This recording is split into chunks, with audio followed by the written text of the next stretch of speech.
বাংলাদেশের পক্ষে কেউই আসলে রায় দেয়নি, কেউই ভোট দেয়নি, যার ফলশ্রুতিতে টি-20 বিশ্বকাপ হয় আগামীকালকের মধ্যে জানাতে হবে বাংলাদেশকে যে তারা টি-20 বিশ্বকাপ ভারতের মাটিতে খেলবে কিনা। আগামীকালকের মধ্যে যদি জানাতে না পারে, সেই পরিপ্রেক্ষিতে আসলে বাংলাদেশের টি-20 বিশ্বকাপে খেলা হবে না, বা টি-20 বিশ্বকাপ কোনোভাবে টি-20 বিশ্বকাপে তারা অংশগ্রহণ করতে পারবে না। বাংলাদেশ এর আগে বাংলাদেশ ক্রিকেট বোর্ড এবং বাংলাদেশের ক্রীড়া মন্ত্রণালয় থেকে একেবারে সাফ সাফ জানিয়ে দিয়েছিল যে ভারতের মাটিতে যে কোনো ক্রমেই খেলবে না। এই উদ্যোগটা আসলে কেন এসেছিল, এই কনসার্নটা কেন তৈরি হয়েছিল? মোস্তাফিজকে আইপিএল থেকে বাদ দেওয়ার পর থেকেই বাংলাদেশের আত্মসম্মানে লাগে।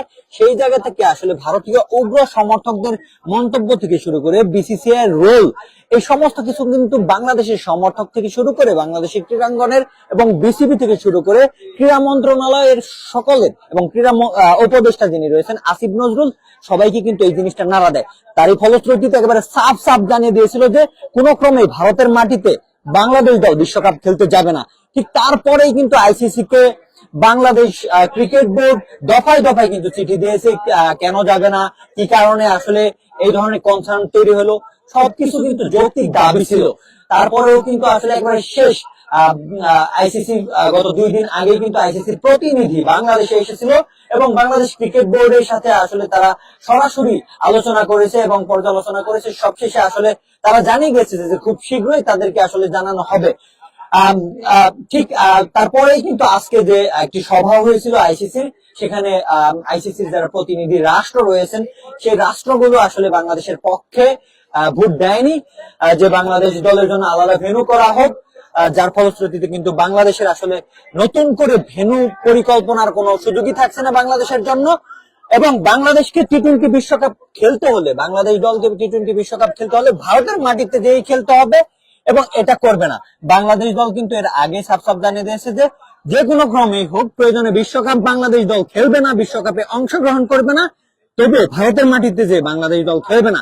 যার এই ফলশ্রুতিতে কিন্তু চাওয়া হয়েছিল শ্রীলঙ্কার মাটিতে আমাদের বাংলাদেশের যে ম্যাচগুলো রয়েছে, সেই ম্যাচগুলোর ভেন্যু শ্রীলঙ্কার মাটিতে, শ্রীলঙ্কার যে স্টেডিয়াম গুলো রয়েছে সেখানে করা হোক।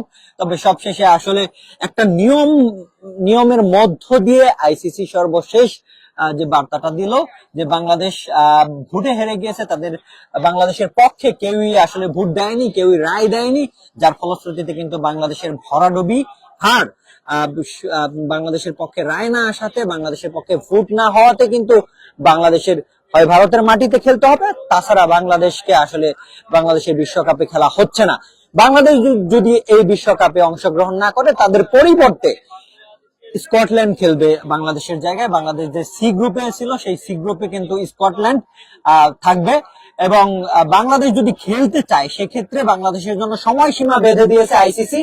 আগামীকালকের মধ্যে আইসিসি কে জানাতে হবে তারা ভারতের মাটিতে যে যদি খেলতে চায় সেক্ষেত্রে অংশগ্রহণ করতে পারবে। ঠিক আগামীকাল অর্থাৎ 24 ঘন্টা যদি পার হয়ে যায়, তারপরে আসলে বাংলাদেশের কোনো সিদ্ধান্ত বা কোনো মতামতই আইসিসি নেবে না।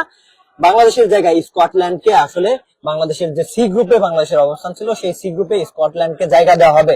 সব মিলে কি হলো আসলে, এই যে এত আশা প্রত্যাশা সবকিছু মিলে আসলে বাংলাদেশের সেই বাংলাদেশ ক্রিকেটের সমর্থকদের এবং ক্রিকেটারদের আসলে এক প্রকার হতাশার ডুবিয়েই কিন্তু এই সিদ্ধান্তটা নেওয়া হলো। সিদ্ধান্ত বলবো না, এক প্রকার আসলে এটা ভোটাভুটির মাধ্যমে যাদের পক্ষে রায় যাবে, ঠিক আইসিসি তাদের পক্ষে রায়টাই দেবে। কিন্তু বাংলাদেশের পক্ষে কেউই রায় দিল না। যে পাকিস্তানকে নিয়ে আসলে গুঞ্জন উঠেছিল যে পাকিস্তান দল বাংলাদেশকে সমর্থন দিচ্ছে, পাকিস্তান দল বাংলাদেশের এই যে দাবিগুলো, এই দাবিগুলো যৌক্তিক বলে চিঠি দিয়েছে, অবশেষে কিন্তু আসলে বাংলাদেশের পক্ষে যদি কোনো ভোট না হয়ে থাকে, সেই ক্ষেত্রে কিন্তু পাকিস্তানও এই ভোটে বাংলাদেশের পক্ষে কোনো ভোট দেয়নি। অর্থাৎ কি দাঁড়ালো, আসলে বাংলাদেশের পক্ষে কেউই নেই। বাংলাদেশের জন্য আলাদা সুবিধা করে, আলাদা বাংলাদেশের জন্য নিরাপত্তা নিশ্চিত করে শ্রীলঙ্কার মাটিতে ভেন্যু আয়োজন করা হোক, এটি কেউই চায়নি। যার ফলশ্রুতিতে কিন্তু আসলে বাংলাদেশের টি-20 বিশ্বকাপে অংশগ্রহণ করা হচ্ছে না। কেননা আসিফ নজরুল ক্রীড়া উপদেষ্টা এবং বিসিবি বাংলাদেশ ক্রিকেট বোর্ডের সমস্ত পরিচালক কিন্তু আগেই জানিয়ে দিচ্ছে সাফ সাফ, প্রয়োজনে তারা ভারতের মাটিতে খেলতে যাবে না, বিশ্বকাপে অংশগ্রহণ করবে না। তবুও তারা আসলে ভারতের মাটিতে যে অংশগ্রহণ করবে না, এটা তাদের সম্মানের বিষয়, এটা তাদের নিরাপত্তার বিষয়। সবকিছু মিলে বাংলাদেশের হয়তো টি-20 বিশ্বকাপ খেলা হচ্ছে না যদি আগামীকালের মধ্যে আইসিসি কে তাদের সিদ্ধান্ত না জানায়।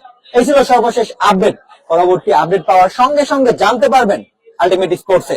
সঙ্গেই থাকুন।